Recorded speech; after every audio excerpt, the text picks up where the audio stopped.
में समीक्षक के रूप में प्रकाशित हुए। उसके बाद धीरे धीरे अपनी पढ़ाई करते हुए और नौकरी करते हुए समीक्षा लेखन में मेरी रुचि होती गई और आज मैं इस बात को याद कर सकता हूँ कि नहीं करते हुए कोई 1-1,500 किताबों की समीक्षाएं मैंने की हो। कुछ संयोग इस तरह के बन गए, दिल्ली से 2 पत्रिकाएं हिंदी में समीक्षाओं की बहुत लंबे समय तक निकलती रही है, एक समीक्षा नाम से और दूसरी प्रकर नाम से। उस प्रकर पत्रिका के साथ मेरा कुछ ऐसा जुड़ाव हो गया कि लगभग 10-12 साल उस पत्रिका के हर अंक में 2-3 किताबों की समीक्षाएं मेरी छप ही जाती थी। उससे मुझे भी लगने लगा कि शायद मैं समीक्षक हूँ, लेकिन आज जब मैं बहुत सारे अच्छे लोगों को पढ़ता हूँ तो मुझे लगता है कि मुझे अभी बहुत कुछ सीखना शेष है। लेकिन जो कुछ इन वर्षों में मैंने सीखा है उसे आपके साथ मैं साझा कर रहा हूँ। मेरे जो अनुभव हैं और जो मेरी जानकारी है और जो बात मैं आपसे करना चाह रहा हूँ, मैं स्पष्ट कह दूँ कि आप एक शोधकर्ता के रूप में जिस समीक्षा को जानना चाह रहे हैं उसकी जानकारी शायद मैं बहुत ज़्यादा आपको सीधे न दे पाऊँ। मैं साहित्यिक पुस्तकों की और सामान्य पुस्तकों की समीक्षा पत्रिकाओं के लिए करता रहा हूँ और मुझे लगता है कि मेरा वो काम और आपको जो काम करना है उसकी प्रकृति में मूलभूत रूप से कोई बड़ा अंतर नहीं है।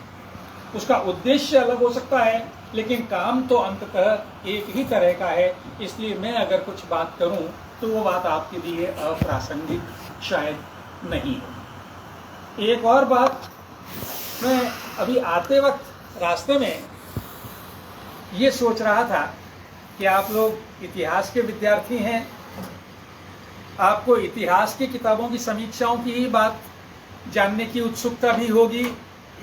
मैं साहित्य का विद्यार्थी हूँ, इतिहास से मेरा कोई बहुत ज़्यादा रिश्ता नहीं है, बल्कि ईमानदारी की बात तो ये है कि मुझे जिन 2 चीज़ों में सबसे कम दिलचस्पी है उनमें से एक इतिहास है, दूसरा धर्म और अध्यात्म है और तीसरी चीज़ खेल है।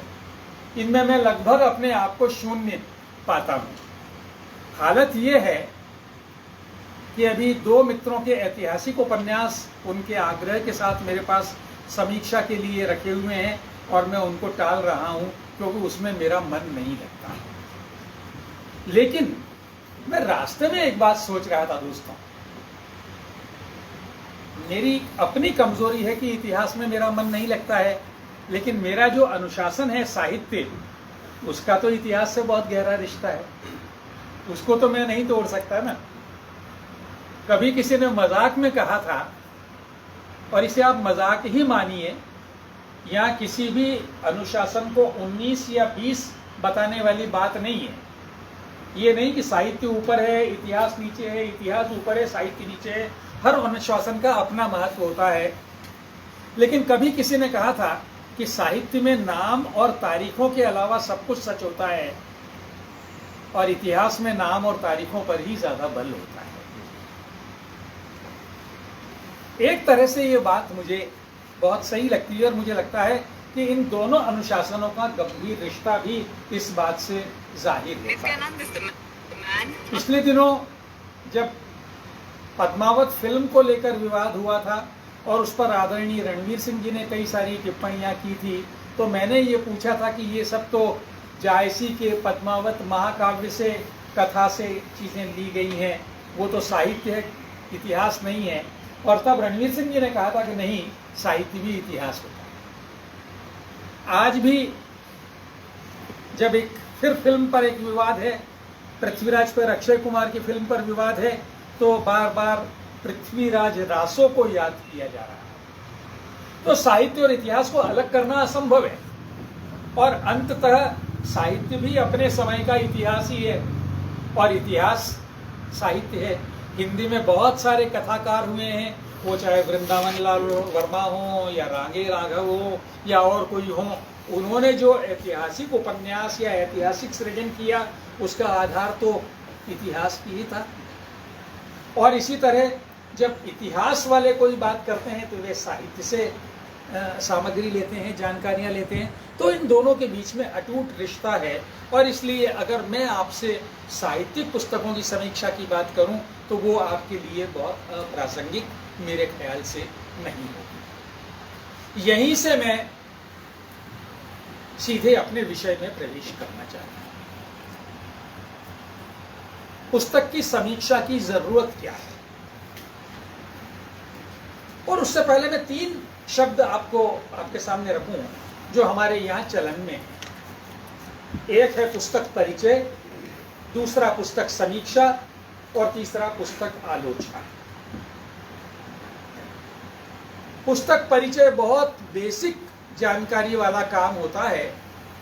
अक्सर पत्र पत्रिकाएं इस तरह की 4-5 पंक्तियों में सूचना प्रकाशित करती हैं कि दुर्गा प्रसाद अग्रवाल की इस नाम की एक किताब प्रकाशित हुई है, ये अमुक प्रकाशक से आई है, इसका मूल्य इतना है। अगर और स्पेस परमिट करती है तो 2-4 पंक्तियों में उस किताब में क्या लिखा गया है ये वो बता देती है। तो ये एक तरह से उस किताब की, मैं मजाक में कहूँ तो FIR होती है, फर्स्ट इंफॉर्मेशन रिपोर्ट। थाने में जैसे आप दर्ज करवाते हैं वैसे किताब की आमद की फर्स्ट इंफॉर्मेशन रिपोर्ट होती है पुस्तक परिचय। अधिकांश बड़ी पत्रिकाएं क्योंकि उनके पास बहुत सारी किताबें आती है तो वो उनकी सूचना देकर अपना काम पूरा कर लेती है। दूसरा काम होता है पुस्तक समीक्षा, जिस पर हम लोग विस्तार से आगे चलकर बात करेंगे। उसमें लगभग 2-2.5 पन्नों में उस किताब के बारे में काफ़ी कुछ कहा जाता है। क्या कहा जाता है ये बात हम लोग थोड़ा सा बात के लिए बचा कर रखते हैं। और तीसरी होती है पुस्तक आलोचना। समीक्षा एक तरह से थोड़ा सा हल्का फुल्का काम है आलोचना की तुलना में। आलोचना बहुत गंभीर काम है। जब आप किसी पुस्तक पर आलोचनात्मक कुछ लिखते हैं, पहली बात तो आकार में आ जाती है। 10, 12, 15 पन्नों से कम में पुस्तक की आलोचना नहीं होती है, उसमें उसका बहुत ज़्यादा गहराई से विश्लेषण होता है। समीक्षा में उतना नहीं होता है। अब यहीं से बात आती है कि इन तीनों की ज़रूरत क्या है, पुस्तक परिचय की, पुस्तक समीक्षा की, पुस्तक आलोचना की, इनकी ज़रूरत क्या है। मैं खराब शब्द काम में ले रहा हूं पुस्तक के लिए। यहाँ जो विद्वान बैठे हुए हैं, नीकी जी, रणवीर सिंह जी, मैम, आप मुझे माफ़ करेंगे, मुझे लगता है पुस्तक भी देखिए अंततः एक प्रोडक्ट है, एक उत्पाद है। और वो उत्पाद मुख्य रूप से 2 लोगों का उपजाया हुआ है, एक लेखक, दूसरा प्रकाशक। एक लेखक के रूप में मैंने एक किताब लिखी, एक प्रकाशक के रूप में वो किताब लिख दी गई, छाप दी गई। सवाल ये उस किताब को पाठकों तक कैसे पहुंचाया जाए। आप पाठक हैं, आपको पता कैसे लगे कि कोई किताब आई है जो आपके काम की है। और आप एक विद्यार्थी के रूप में, एक अध्येता के रूप में भी बराबर इस बात के लिए लालायित रहते हैं कि आपके काम की जो किताब नई आई है उसकी सूचना आपको मिल जाए। तो क्या तंत्र होगा उसका? वो तंत्र यही होगा कि पत्र पत्रिकाओं में उस किताब के बारे में सूचना छपे, उस किताब की समीक्षा छपे, उस किताब की आलोचना छपे, और आप जिन्होंने उस किताब के बारे में पहले कुछ भी नहीं जाना है उसको पढ़कर थोड़ा सा अंदाज़ा लगाएं कि वो किताब किस तरह की होगी। और अगर आपको लगे कि वो किताब आपकी दिलचस्पी की है तो आप उसको खरीदें। अगर खरीदेंगे तो प्रकाशक का भला होगा, खरीदेंगे तो शायद लेखक का भी भला होगा, और खरीदेंगे तो आपका अपना भी भला होगा। आप उससे कुछ ज्ञान, कुछ सूचनाएं, कुछ संवेदनाएं ग्रहण करेंगे। तो ये जो चीज़ें तीनों हैं, और यही कारण है कि पत्र पत्रिकाएं अपने हर अंक में कुछ पुस्तक समीक्षाएं प्रकाशित करती हैं। जितनी स्पेस उनकी मैगजीन का आकार उनको देता है, उस स्पेस में हर पत्रिका में 2, 3, 4 पुस्तकों की समीक्षाएं होती है।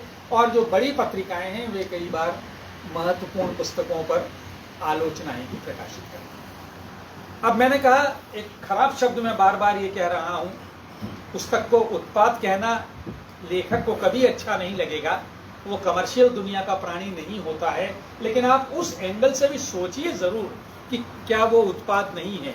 तो जब एक वो उत्पाद है, एक प्रोडक्ट है, तो उसकी मार्केटिंग के भी बहुत सारे तरीके होते हैं। आपने अंग्रेजी में देखा होगा, जब कोई नई किताब आने वाली होती है तो उसके लिए कैसा माहौल बनाया जाता है। हैरी पॉटर का अगर नया उपन्यास आने वाला है, चेतन भगत का नया उपन्यास आने वाला है, तो पत्र पत्रिकाओं में बहुत दिनों से ये समाचार छपते रहते हैं कि इनकी किताब आने वाली है, इनकी किताब आने वाली है, और आपके मन में एक उत्सुकता पैदा कर दी जाती है। उसके बाद उस किताब के थोड़े थोड़े अंश अखबारों में आने लगते हैं, आप वो पढ़ते हैं, उसके बारे में जिज्ञासु होते हैं। फिर लेखक के इंटरव्यूज आने लगते हैं, वो बाइट्स देता है, वो जगह जगह जाता है, अपनी किताब के बारे में बोलता है, और उसके बाद कोई अगर संभव होता है तो बड़ा भव्य उसका लोकार्पण समारोह होता है, उसकी बड़ी बड़ी खबरें छपती है, अखबारों में बराबर उन किताबों के विज्ञापन आते हैं, और उन सब से जो किताब का भावी पाठक है उसके मन में उस किताब को पाने की ललक पैदा होती है। लेकिन ये सब केवल अंग्रेजी किताबों के मामले में होता है। हिंदी में जो किताबें होती है उनमें ये कुछ भी नहीं होता। हिंदी में खराब स्थिति ये हो गई है कि पहले तो बहुत सारे अखबारों में कम से कम रविवार को 2-3 किताबों की समीक्षाएं छपती थी।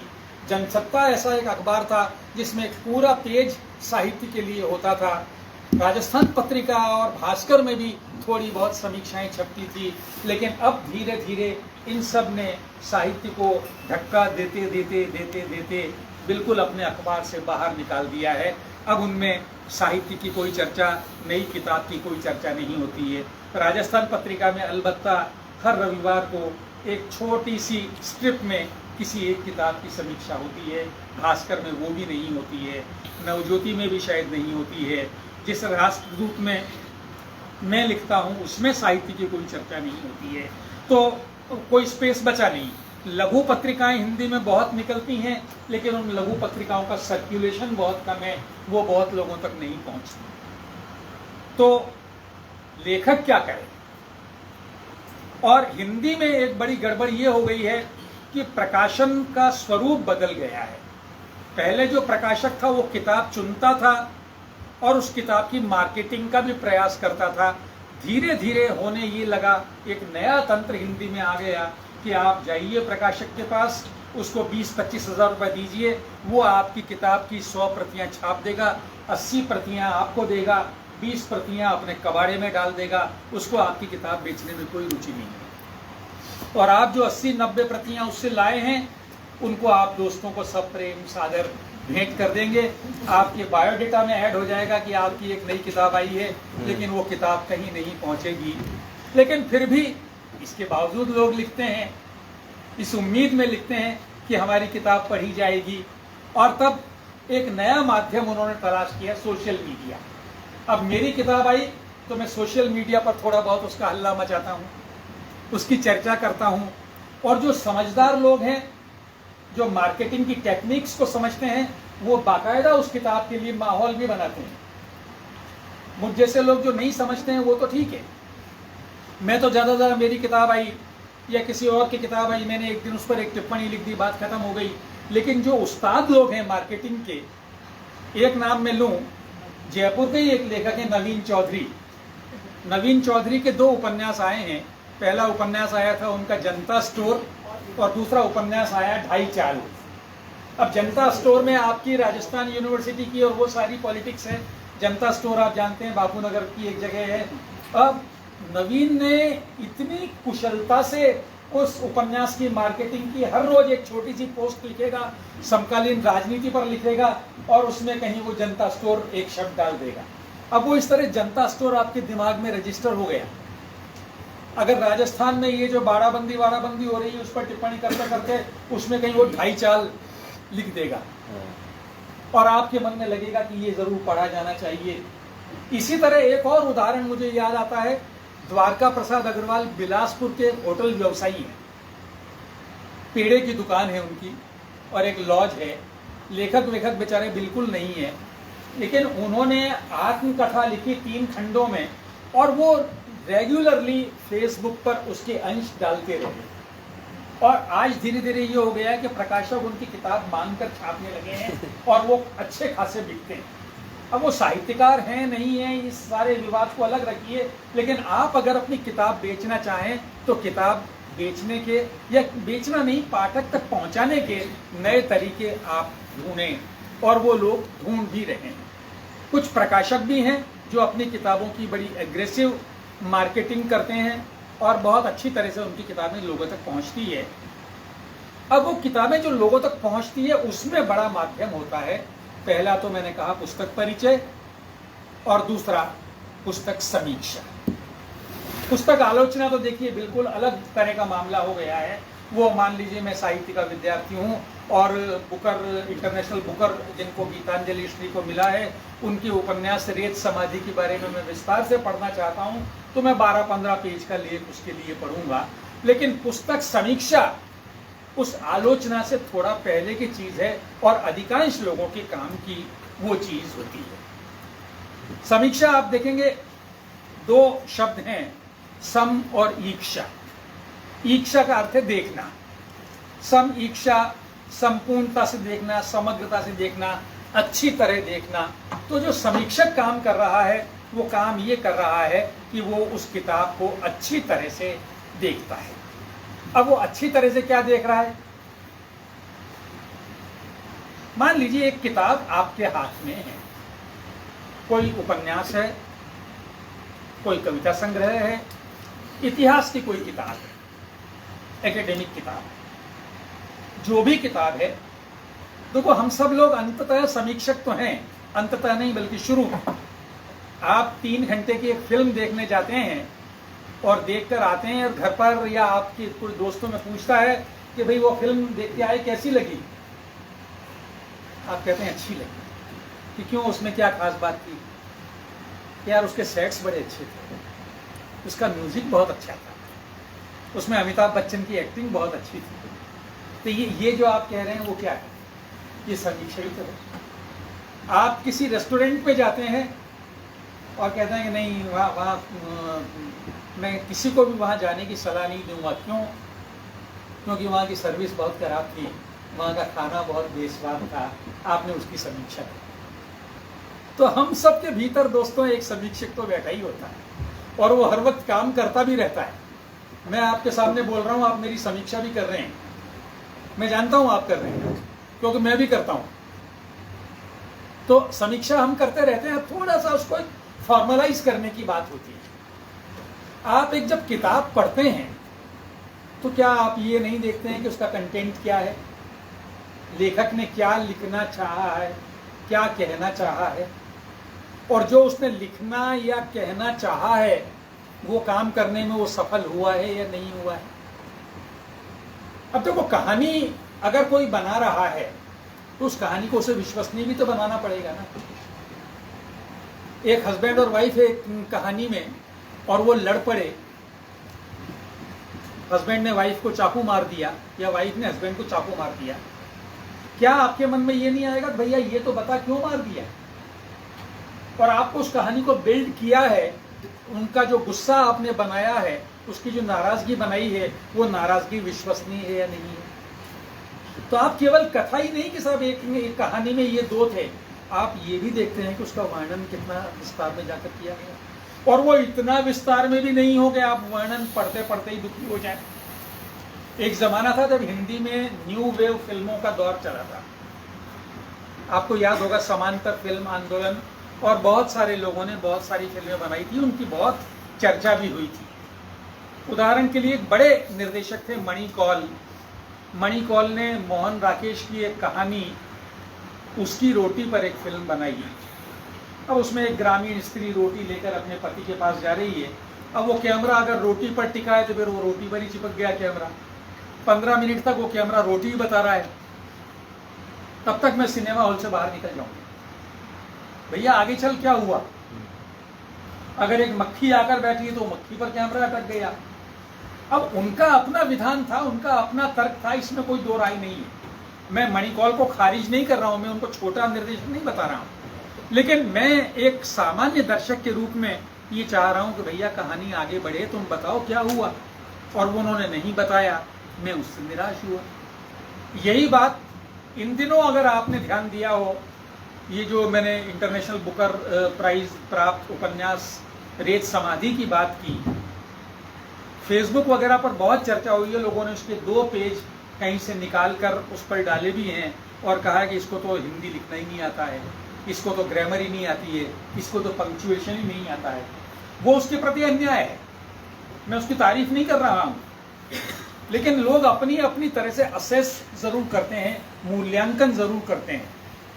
ये बात मैं थोड़ा आगे चलकर कहूंगा कि वहां क्या हम गलत कर रहे हैं, और ये बात मैं इस रूप में कहूंगा कि देखिए, हर अनुशासन की अपनी तकनीक होती है। आप अगर उस तकनीक को नहीं जानते हैं तो आप बिल्कुल घपला कर देंगे।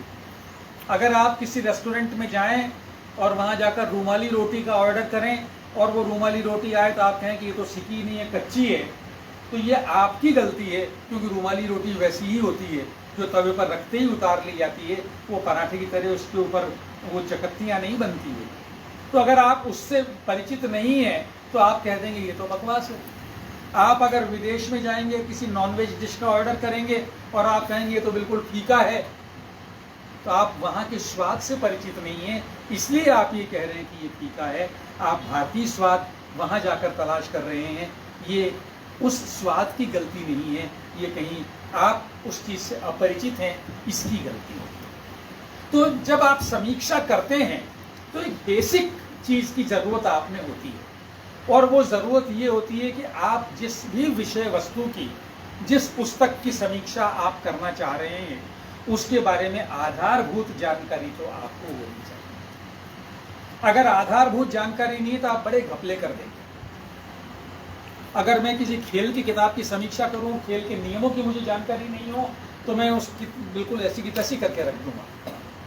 मुझे अगर आप आपके इतिहास की कोई किताब दे दें और मुझे तथ्य संकलन या तथ्यों की प्रामाणिकता या इस तरह की चीज़ों के बारे में कोई जानकारी नहीं है, तो मैं तो उस इतिहास की किताब का कबाड़ा करके रख दूंगा।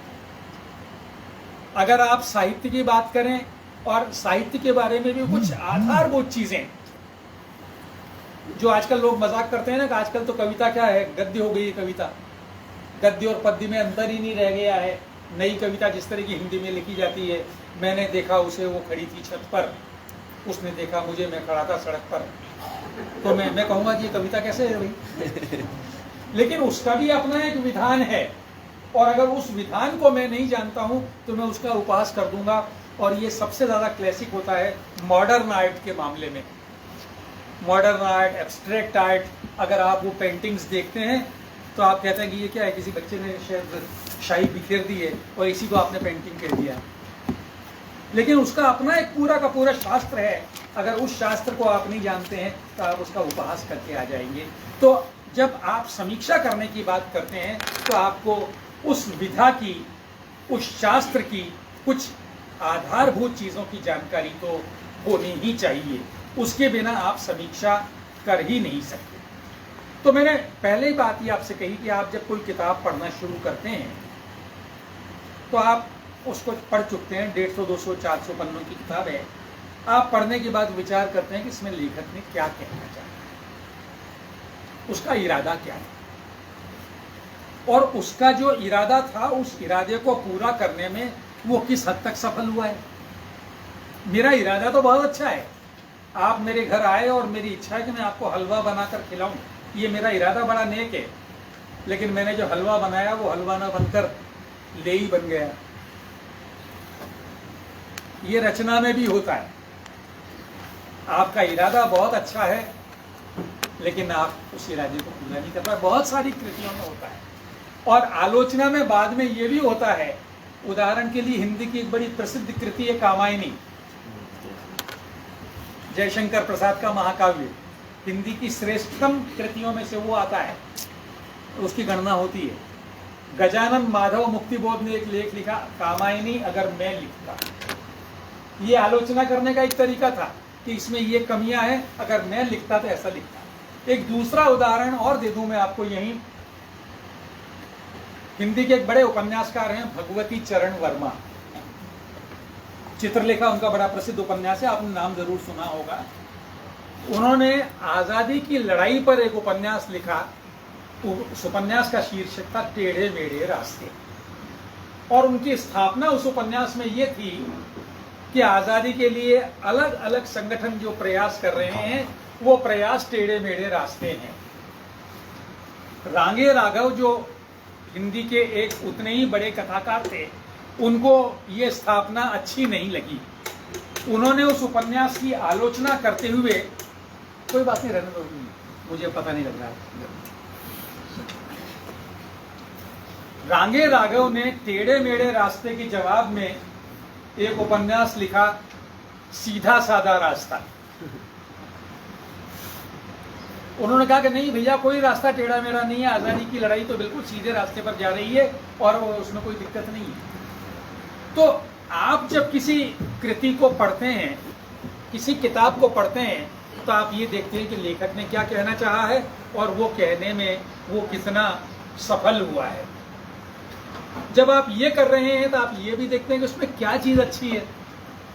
अब किसी किताब को आप पढ़ते हैं तो उसकी भाषा बहुत अच्छी लगती है। बहुत सारे लोग भाषा पर मुग्ध होते हैं। हिंदी में एक कहानीकार या उपन्यासकार हुई है शिवानी। मैं जितने लोगों से मिला हूं, अरे साहब शिवानी की तो भाषा बहुत अच्छी है, बड़ी संस्कृत निष्ठ, लच्छेदार, इस तरह की भाषा लोग उसको याद करते हैं, उसकी तो भाषा बहुत अच्छी है। कोई कथाकार कमलेश्वर मुझे इसलिए अच्छा लगता है कि मैं कमलेश्वर को पढ़ता हूं तो मुझे लगता है वो जैसे सारी चीजें विजुअल कर देते हैं। वो ऐसे वर्णन करते हैं जैसे मैं पढ़ नहीं रहा हूं, उसको देख रहा हूं। किसी के यहाँ संवाद बहुत अच्छे होते हैं, तो ये भी आपके ध्यान में आता है। और जब ये ध्यान में आता है तो आपको ये भी ध्यान में आता है कि उसमें कमजोरियां क्या है। मैं अपनी साहित्य की बात बार बार कर रहा हूं, लेकिन आप अपने काम की चीज उसमें से निकाल लेंगे। मैं कोई उपन्यास पढ़ता हूं और अगर उसमें कोई पात्र, ये बड़ी कमी है हमारे यहाँ हिंदी में, 2.5 पेज तक अपना एक संवाद बोले, तो मैं तो उससे दुखी हो जाता हूं। मैं कहता हूं भैया ये 2.5 पेज तक एक हस्बैंड बोल रहा है, पत्नी बैठकर सुन रही है, ये तो असंभव है।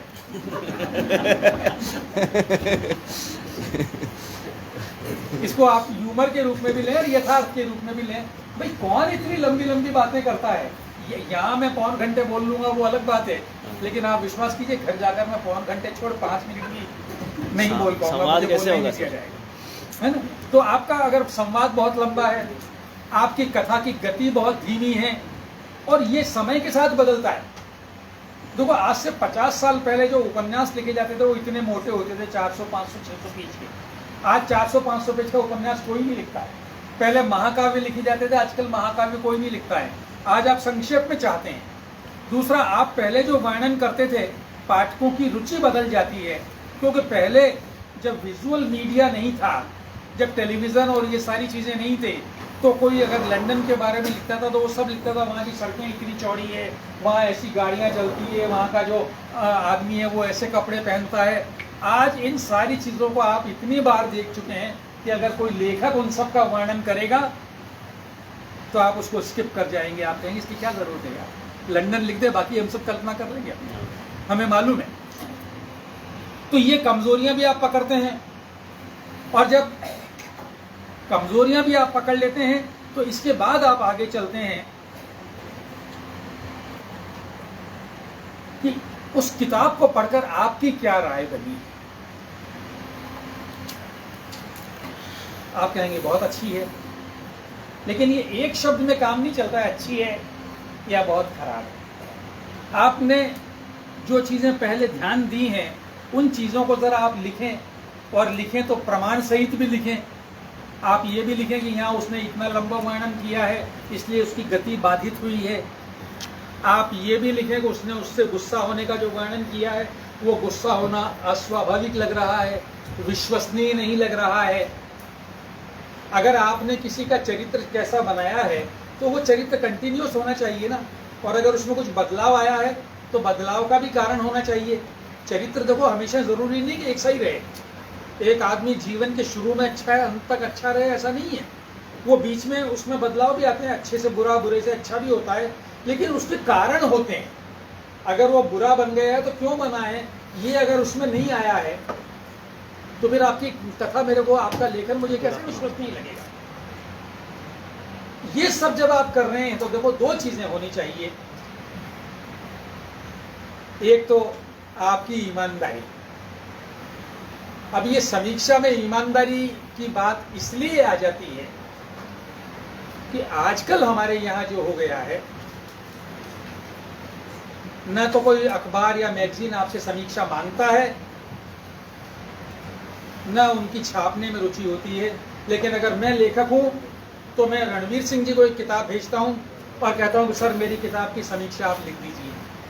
और जब मैं कहता हूं तो मेरा आग्रह बिना कहे भी ये होता है कि मेरी है इसलिए आप तारीफ भी कर देना इसकी।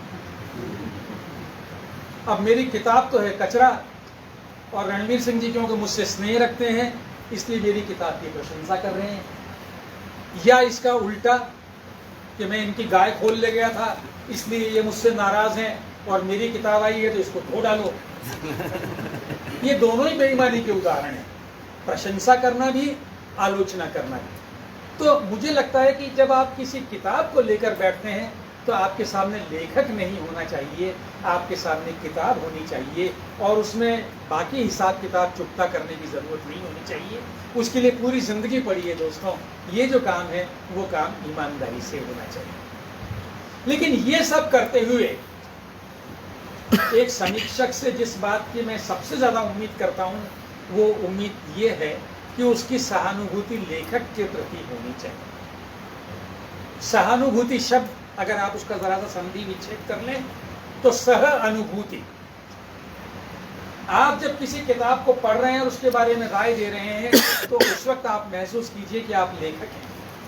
आप उसकी जूतों में पांव डालकर खड़े होकर सोचिए कि अगर आप उसको लिखते तो आप क्या बनेंगे। आप उसको अपना दुश्मन मत मानिए, आप उसको अपना प्रतिस्पर्धी मत मानिए, आप उसको अपना साथी मानिए।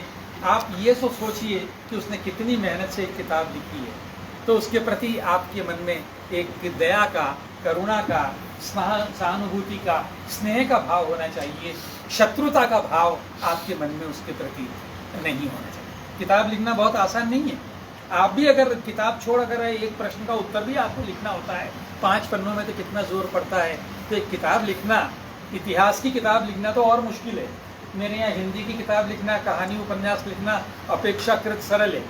कविता तो दिन में 20-25 लिखी जा सकती है, मैं मजाक में कह रहा हूँ, लेकिन कह तो रहा हूँ फिर भी। तो कविता अगर लिखनी है तो 20-25 कविता यूँ खड़े खड़े ही मेरे भाषण के टुकड़े काट काट के कैंची से आप काट काट के उनको छोटी बड़ी लाइनों में जमा दें, वो कविता हो जाएगी। ये तो अलग बात है। लेकिन इतिहास की किताब अगर कोई लिख रहा है, कितनी उसने शोध की होगी, कितनी जगह भटका होगा, कितने शिलालेख पढ़े होंगे, कितनी पांडुलिपियाँ उसने खंगाली होगी, तब अगर वो कुछ लिख रहा है तो आप उसके प्रति एकदम निर्मम मत हो जाइए, इसने कुछ नहीं किया। ये बहुत गलत है। मेरा ये मानना है दोस्तों कि कोई भी किताब न तो पूरी तरह बकवास होती है और न कोई भी किताब पूरी तरह से मुकम्मल होती है, परफेक्ट होती है। उसमें दोनों चीज़ें होती हैं। उसमें कुछ कमियां भी होती है, उसमें कुछ अच्छाइयाँ भी होती हैं। और जब आप समीक्षक के रूप में बैठते हैं तो आपका फर्ज है कि आप उन दोनों चीज़ों को लिखें, अंकित करें।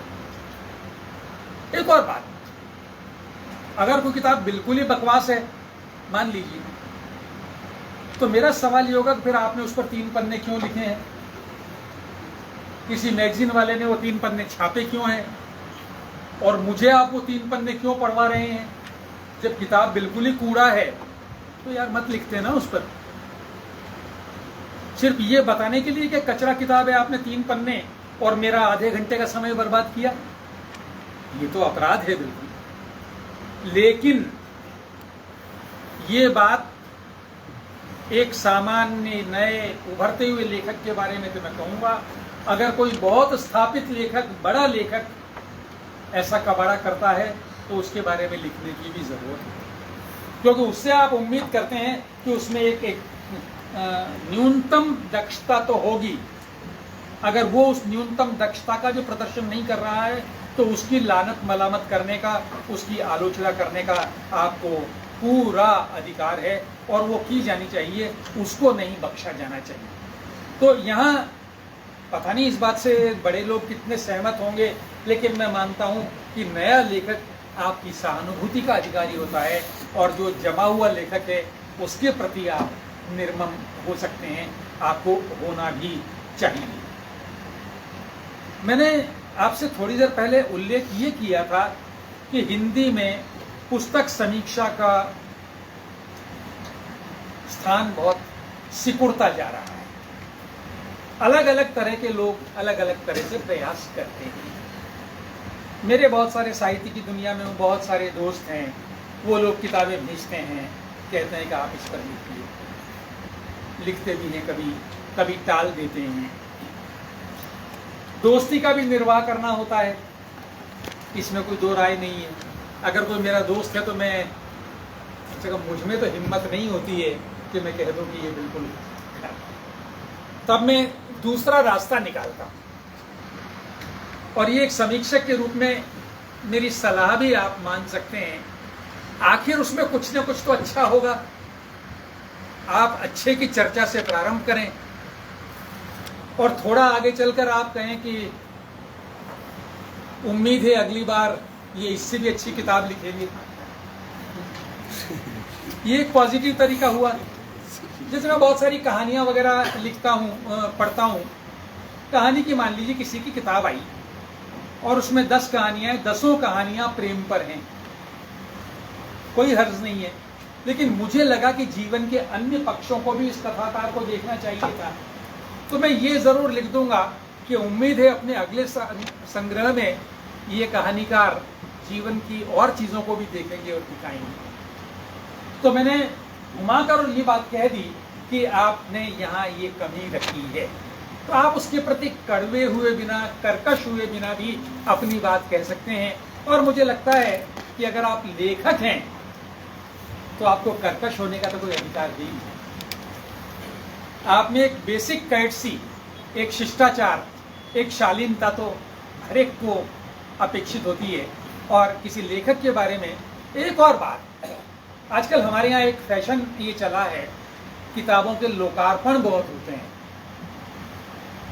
अब वो फैशन क्या मजबूरी है, मैंने कहा मार्केटिंग है, वो भी मेरी किताब आई है तो अब एक फंक्शन कर लिया मैंने, 10-15 हज़ार रुपये खर्च करके एक हॉल बुक कर लिया, 4-5 लोगों को बुला लिया। मुझे लगता है वो किताब की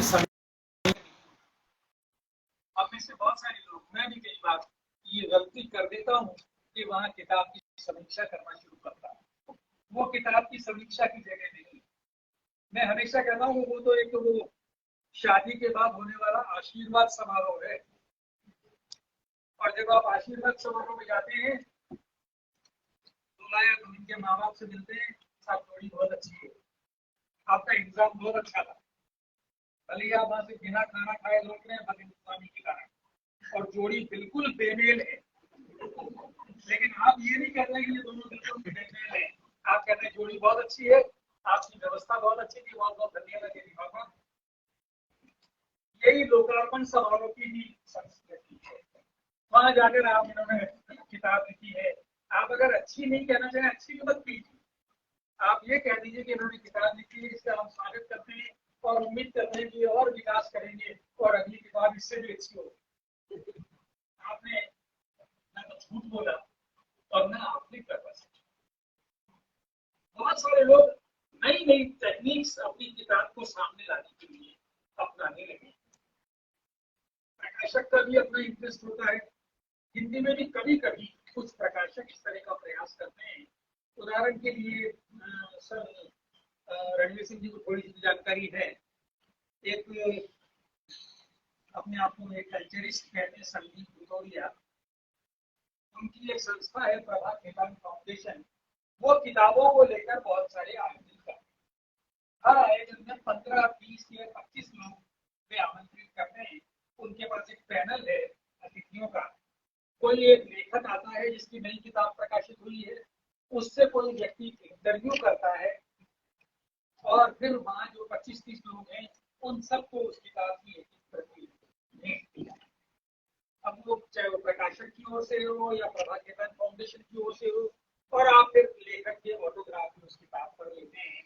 ये सब मुझे भी अच्छा लगता है कि मेरा प्रिय लेखक वहां बैठा है और मैं किताब पर उससे ऑटोग्राफ ले रहा हूँ। इस बहाने किताब का प्रचार हो जाता है, किताब की थोड़ी चर्चा हो जाती है, अखबारों में खबर छप जाती है, कुछ लोग उस किताब के बारे में जानने को और उनमें से भी कुछ लोग उस किताब के बारे में अपनी जेब ढीली करने को उत्सुक हो जाते हैं। ये सब चीजें होती हैं। अब अपनी बात को समेटता हुआ मैं यहाँ आना चाहता हूँ कि अगर आपको किसी किताब की समीक्षा लिखनी है तो क्या टेक्निक होनी चाहिए, क्या तरीका होना चाहिए। जो तरीका मैं अपनाता हूँ मैं आपको बता दूँ। अब मैं जिस उम्र में पहुंच गया हूँ, याददाश्त भी बहुत अच्छी नहीं होती है। आप लोग भी युवा हैं, आपकी तो मेमोरी बहुत अच्छी है, आपको सब कुछ याद रहता ही होगा। एक किताब जब आप पढ़ना शुरू करें, आप उसको शुरू से अंत तक पूरी ईमानदारी से पढ़ जाएं। अगर एक बार में आपको लगे कि आप बहुत सारी चीजें मिस कर गए हैं तो आप उसको दोबारा भी पढ़ लें। और जब आप उसको पढ़ रहे हैं तो पढ़ते हुए उसके बारे में अगर आप थोड़े बहुत नोट्स लेते रहे तो ये और अच्छा होगा कि इस किताब में ये चरित्र आया है, ये वर्णन हुआ है। क्योंकि जब आप बाद में लिखने बैठते हैं तो बहुत सारी चीजें आपके दिमाग से फिसल जाती है। तो जो जो चीजें आपको रिमार्केबल लग रही है, उल्लेखनीय लग रही है, उनके आप नोट्स भी लेते रहे, पेज नंबर वगैरह भी आप नोट कर लें, वो आपको बाद में काम आए। ये सब जब आप कर लें तो उसके बाद आप एक बार ये सोचने का प्रयास करें। और मुझे लगता है तो पूरे साहित्य में सब कुछ में कभी कभी मैं अति सरलीकरण करता हूँ तो कहता हूँ दो ही चीजें होती है, एक लेखक ने क्या कहना चाहा है और दूसरा उसने कैसे कहा है। हमारे यहाँ इसके लिए दो शब्द होते हैं, कथ्य और शिल्प, कंटेंट और फॉर्म। मुझे लगता है पूरे साहित्य को अगर आप बहुत सीमित करना चाहें, बहुत सरलीकृत करके कहना चाहें तो होता यही है। इतिहास में भी यही होता है, भूगोल में भी यही होता है, सोशियोलॉजी में भी यही होता है। एक आपकी विषय वस्तु क्या है, अब उस विषय वस्तु क्या है में बहुत सारी गलियां निकलती है। जो विषय वस्तु है उसके बारे में आपकी जानकारी कितनी प्रामाणिक है, आप फैक्चुअली कितने करेक्ट हैं। अभी जो इसको लेकर जो विवाद चल रहा है पृथ्वीराज चौहान को लेकर कि पृथ्वीराज ने, मैं भी जानता हूँ इतिहास के आप विद्यार्थी हैं और इधर विशेषज्ञ बैठे हैं, पता नहीं पृथ्वीराज से पहले मोहम्मद गौरी का निधन हो चुका था या नहीं। मैं तो जो सोशल मीडिया वगैरह पढ़ता हूँ वो समझ में आता है और वहां ये कहा जा रहा है कि पृथ्वीराज से पहले मोहम्मद गौरी का निधन हो चुका था, लेकिन फिल्म में पृथ्वीराज मोहम्मद गौरी को मार। अगर ये ऐतिहासिक रूप से सच है तो ये तथ्यात्मक चूक है। किसी भी लेखक को फिक्शन की बात अलग है, कथा साहित्य में आप बहुत सारी कल्पना करते हैं, किसी उपन्यास में किसी नाटक में मुक्ति बहुत भी चरित्र बनकर आ जाते हैं, वो बिल्कुल अलग बात है। लेकिन अगर आप इतिहास लिख रहे हैं तो आपको फैक्चुअली करेक्ट होना होगा, और अगर आप फैक्चुअली करेक्ट है तो उसके लिए आपने प्रमाण भी दिए होंगे, आप रेफरेंसेस भी देंगे। और जब आप रेफरेंस देंगे तो ये भी देखा जाएगा कि आप किस तरह के रेफरेंस दे रहे हैं। नए लोगों के साथ एक जो चूक होती है वो ये कि हम लोग ये तय नहीं कर पाते हैं कि क्या चीज उदाहरण देने योग्य है, क्या चीज उदाहरण देने योग्य नहीं। आप हो सकता है किसी पासबुक से उदाहरण दे दें, वो उदाहरण शायद मान्य नहीं होगा, और उस उदाहरण को देखकर कोई आपके प्रति सम्मान भी अपने मन में नहीं लाएगा। आजकल विकिपीडिया इसकी कोई प्रामाणिकता नहीं है, आजकल व्हाट्सएप, और ये आप मैं थोड़ी सी अलग बात कर रहा हूँ। आरपीएससी बेचारी हर साल ये कष्ट करती है, हर परीक्षा में कष्ट करती है कि पेपर आया और कोई विद्यार्थी कोर्ट में चला जाता है, इसको चैलेंज कर देता है कि देखिए साहब इस पासबुक में ये उत्तर लिखा था, और अब धीरे धीरे हम लोगों ने माना जाकर दिया कि इनका पब्लिकेशन सभी तरह के लोग होते हैं, सभी तरह गैर जिम्मेदार लोग भी होते हैं।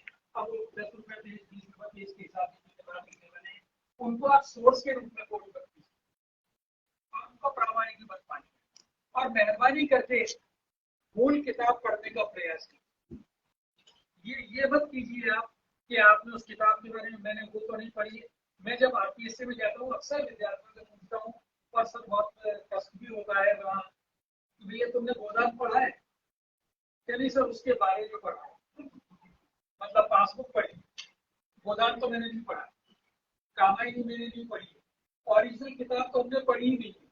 तो आप जब एक समीक्षा लिख रहे हैं, ये आदर्श स्थिति है। देखिए शॉर्टकट कहाँ क्या आपका आपके लिए मजबूरी हो, उसको आप थोड़ा अलग रखिए, लेकिन अगर आप तथ्यों को चेक कर रहे हैं तो प्रामाणिक स्रोतों से उनको चेक कीजिए, प्रामाणिक स्रोतों को आप उद्धृत कीजिए। इस तरह की अप्रामाणिक और बाजारू और व्यावसायिक स्रोतों को अगर आप उद्धृत करेंगे तो आपकी प्रतिष्ठा भी कम।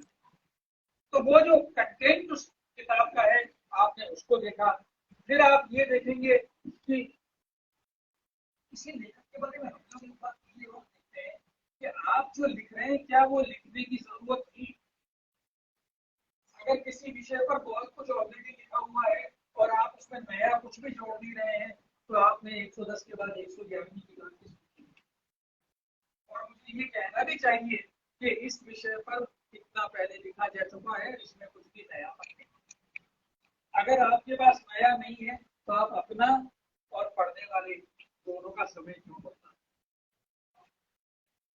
और नया इतिहास में तो बहुत होता है, बिल्कुल नई नई खोजें होती है, नई दृष्टि से लोग देखने लगते हैं, बल्कि पूरी दृष्टि सबाल्टर्न हिस्ट्री का जो ट्रेंड आया वो बिल्कुल एक नई तरीका था। हम लोगों ने जो पढ़ा, हम तो राजा रानी का इतिहास जानते थे, सामान्य आदमी का तो कोई इतिहास हम लोगों के जमाने में तो होता ही नहीं था। अब धीरे धीरे बिल्कुल एक नया सोच आया कि सामान्य आदमी का भी इतिहास होता है और उसको भी अंकित किया जाना चाहिए, और उसको अंकित किया जाने लगा है। तो इस तरह के आप कोई नया उत्खनन करते हैं, कोई नई चीज पता लगती है, तो अगर वो लेकर आ रहे हैं आप, तो उस बात को एक समीक्षक के रूप में आपको भी हाईलाइट करना चाहिए। फिर देखने की बात यह है कि आप जो लिख रहा है उसकी शैली कैसी है, क्या उसमें क्रमबद्धता है, क्या उसकी भाषा ठीक है। बहुत बार दोस्तों बड़ा व्यक्तिगत उदाहरण में तो बताने देना उचित नहीं आती। मेरे साथ एक लेक्चरर थे इतिहास के लिए, तो बहुत मजा आया, और वो कभी इतिहास की बहुत ही पॉपुलर जयपुर सिंह पटाखे में दो किताबों का उत्पादन हो गया,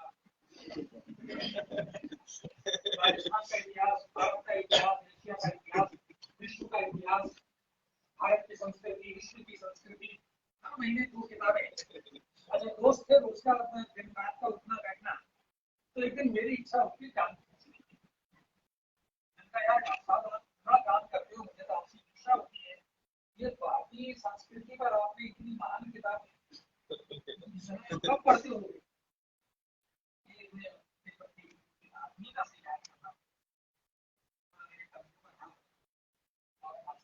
कुछ नहीं। अरे यार लाइब्रेरी में किताब थी कोई किसी किसी लेखक की, मतलब अरे कोई रामधन सिंह दिखता है उसकी किताब संस्कृति के 4 अध्याय, तो मैंने कहा कि बस मैंने उसकी भाषा ठीक कर दी इस किताब को। मतलब उसकी महानता के आगे में यहाँ भी सलाम करता कि जो आदमी रामधारी सिंह दिनकर की भाषा ठीक कर सकता है वो कितना महान है। लेकिन ऐसे वो पाए जाते हैं, मुझे मेरा सौभाग्य पूरे जीवन में एक ही मिले, लेकिन तो आप जरा उसकी भाषा भी देखिए, वो जो लिख रहा है उसमें स्पष्टता है या नहीं है, उसमें अनावश्यक विशेषण तो नहीं है, अनावश्यक प्रशंसा तो नहीं है, अनावश्यक निंदा तो नहीं है। और ये सब चीजें देखकर जब आप कुछ लिखेंगे तो वो आपकी समीक्षा किसी पाठक के लिए उपयोगी होगी। तो ये कुछ बातें मैंने एक सीमित समय में आपसे करने का प्रयास किया है। मैं वास्तव में रणवीर सिंह जी के सामने बोलते हुए बहुत हिचक ही रहा हूँ, अब भी हिचक रहा हूँ, और जो गड़बड़े मैंने की हो उसके लिए मैं माफी चाहता हूँ। मैं आपके विभाग के प्रति और मैम के प्रति, नीति जी के प्रति आभारी हूँ। कि आप लोगों ने मुझे यहाँ बुलाया। अगर इस पर आप कुछ जानना चाहें, कोई प्रतिक्रिया करना चाहें, जानना हो तो आपका मैं स्वागत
और उस किताब में इतना स्पेस नहीं होता, तो कम से कम मैं वहां ये उल्लेख तो कर देता कि ये कंसेप्ट मैं अपनी पिछली किताब में स्पष्ट कर चुका हूँ, कृपया वहां देखिए। इतना उल्लेख तो करना जरूरी था। अगर ये उल्लेख भी नहीं है और सीधे ही आप कोई नई चीज ले आते हैं, तो पाठक उससे भ्रमित होगा, परेशान होगा। और ये लेखक का पाठक के प्रति अन्याय है, और एक समीक्षक का दायित्व बनता है कि वो इस बात का उल्लेख अपनी समीक्षा।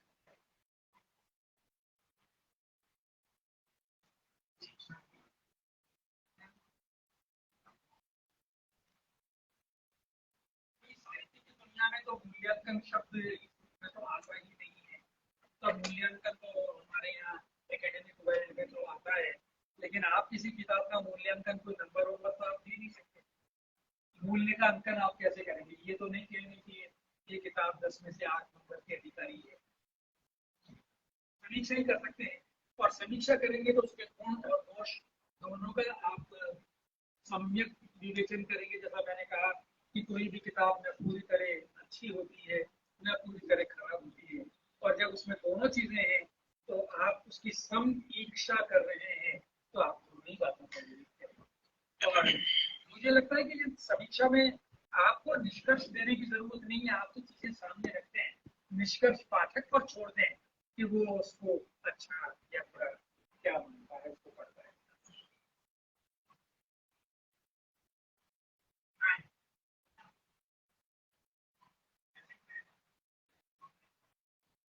हाँ, देखो ये मैं व्यंग में कह रहा हूँ, नई कविता का अपना एक विधान है, और उस विधान के तहत अगर आप किसी अच्छे कवि की कविता पढ़ेंगे तो आप ये पाएंगे कि वो भले ही उसमें तुक नहीं है, लेकिन उसमें एक लय भीतर से विद्यमान है। तो ये सब इतना आसान नहीं है। इस बात को मैं थोड़ा सा पॉप म्यूजिक की तरफ ले जाऊं, रैप की तरफ ले जाऊं, तो मुझे लगता है कि रैप तो मैं जो बोल रहा हूँ उसको मैं फास्ट बोलूंगा तो वो रैप हो जाएगा। लेकिन आप बादशाह को सुनिए या उस तरह के सिंगर्स को सुनिए, तो आप पाएंगे तो उनका अपना एक विधान है। हम उसको नहीं जानते हैं और हम कह रहे हैं ये तो कुछ नहीं है, बस लगातार बोले जा रहा है। ऐसा नहीं है। तो हमारी कविता के बारे में भी जो लोग नहीं उस परंपरा से परिचित हैं, वे लोग इस तरह की बात कहते हैं कि आपने तो बस कुछ पंक्तियां लिख दी और कह दिया कि कविता है, लेकिन ऐसा है।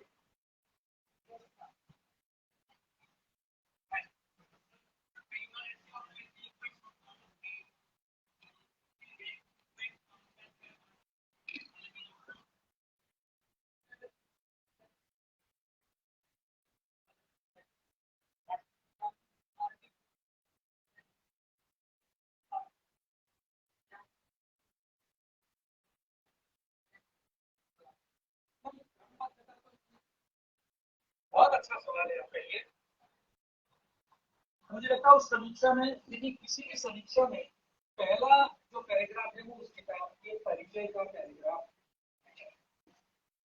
ये किताब पिछले दिनों मेरे पास आई, समीक्षा के लिए नहीं थी, लोग लेकिन मैं उसका उदाहरण दूं। एक पीएचडी के विद्यार्थी ने यात्रा वृत्तांतों पर अलग अलग लोगों के 15-20 लोगों के लेखों का संकलन किया और एक किताब लिखा। तो पहली बात तो एक जो थीम उसने चुना, उस थीम का मैं परिचय दूंगा और मैं ये देखूंगा कि उसमें जो 15-20 लेख हैं क्या उस सेंट्रल थीम के प्रति वो न्याय कर रहे हैं। नंबर 1। उसके बाद जितनी स्पेस मेरी डिस्पोजल पर है, देखो जब समीक्षा हम लिखते हैं तो हमारे सामने एक बात कम से कम मेरे सामने स्पष्ट होती है कि मेरी ये समीक्षा कहाँ छपेगी, और मुझे मालूम है कि वो इस समीक्षा को 2.5 पेज 3 पेज देगा और वो इस समीक्षा को 200 शब्दों में ही चाह रहा है। 200 शब्दों में समीक्षा नहीं होती है, लेकिन यहाँ जयपुर से एक मैगजीन निकलती है सिंपली जयपुर। पिछले 6 या 7 सालों से मैं उसमें हर महीने एक, वो पुस्तक समीक्षा कहते हैं, मैं पुस्तक परिचय कहता हूँ, उसका एक मेरा कॉलम छापते हैं। 1000 शब्दों में मैं 4 किताबों की चर्चा करता हूँ। 250 शब्दों में एक किताब की समीक्षा तो नहीं हो सकती है, उसके बारे में बहुत ही बेसिक जानकारी वहाँ होती है, लेकिन मेरे को मालूम है कि मेरे पास 250 शब्द है। आप जब किसी किताब को, इस तरह की किताब को लेकर बैठते हैं तो आपके सामने पहली बात तो ये स्पष्ट होगी कितने शब्द हैं आपके पास, कितनी स्पेस है। उसके बाद आप अगर वो 10-12 लेख हैं तो उनको आप कुछ ब्रैकेट्स में डाल सकते हैं कि ये 4 लेख एक तरह के हैं, ये 6 लेख इस तरह के हैं, और उनको एक समूह में लेकर आप उन पर अपनी बात कह सकते हैं और उनकी जो सैलिएंट फीचर्स हैं, उनकी जो खास बातें हैं, उनका आप उल्लेख कर सकते हैं। जरूरी नहीं कि एक किताब में 10 लेख हैं तो 10 लेखों की आप चर्चा करें। ये भी जरूरी नहीं है कि 10 लेखों के नामों का और उनके लेखों के शीर्षकों का आप उल्लेख करें, क्योंकि उतना स्पेस आपको कभी भी नहीं मिलेगा।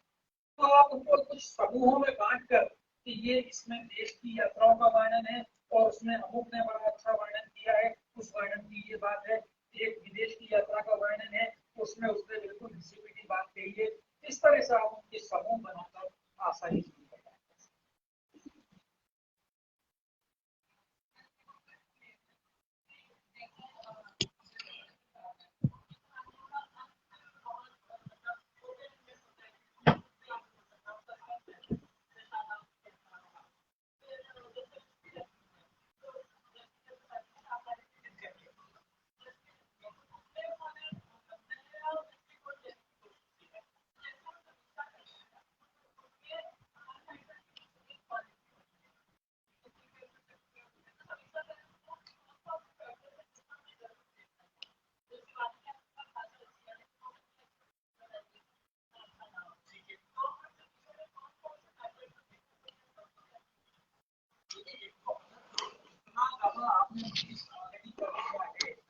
हर लेखक का कुछ यूनिवर्सिटी होता है, कुछ उसकी ताकत होती है, कुछ उसकी कमजोरियां होती है। अगर ये सब चीजें आपने पकड़ ली है तो इन सब चीजों को आपकी समीक्षा में भी आना चाहिए। अगर ओपन एंडेड है प्रभात की कहानियों का, मुझे नहीं लगता है, आप कह रहे हैं तो मैं फिर विचार करूंगा इस बात पर कि वो ओपन एंडेड होती है।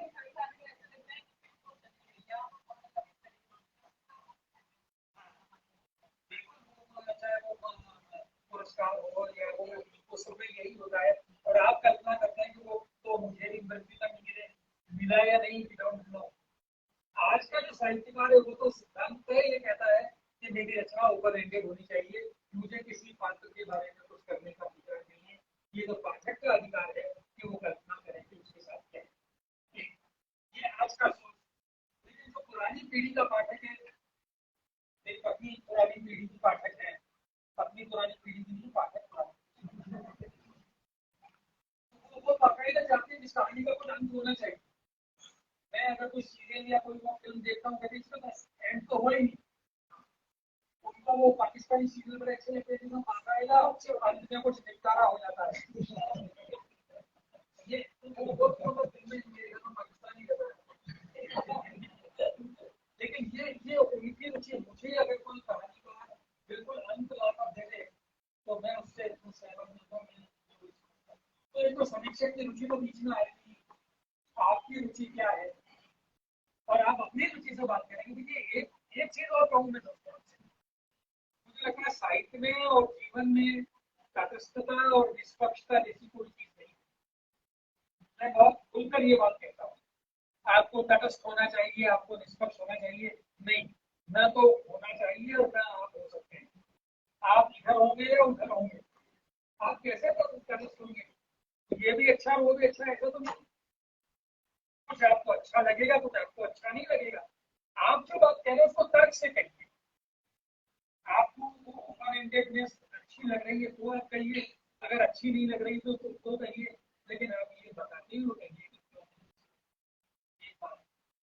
रही बात भाषा की, हर लेखक अपने काल के अनुसार भी भाषा चुनता है।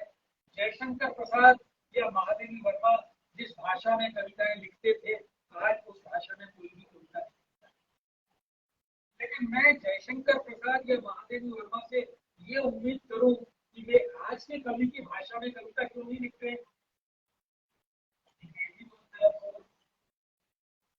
आप देखिए, इस शहर में हमारे दो बड़े कथाकार रहते थे और लगभग एक ही समय में, जयशंकर प्रसाद और प्रेमचंद, दोनों वाराणसी में, दोनों लगभग एक समय में, और दोनों की विषय वस्तु का चयन एक दूसरे से बिल्कुल अलग है।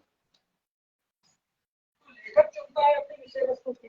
अब मैं जयशंकर प्रसाद से ये कहने वाला कौन होता हूँ कि आपने ऐतिहासिक कथानकों पर ही क्यों लिखा, और मैं प्रेमचंद से ये पूछने वाला कौन होता हूँ कि आपने ऐतिहासिक कथानकों पर क्यों नहीं लिखा। सवाल ये कि जो उन्होंने लिखा है वो कैसा है। और ये भी, अगर आप और गहराई में जाएं, विस्तार में जाएं, तो ये भी कि क्यों प्रसाद बार बार इतिहास की तरफ ही जाते हैं, क्यों नहीं वर्तमान में वो आते हैं। लेकिन ये आलोचना का विषय हो जाएगा, ये समीक्षा का विषय नहीं रह जाएगा।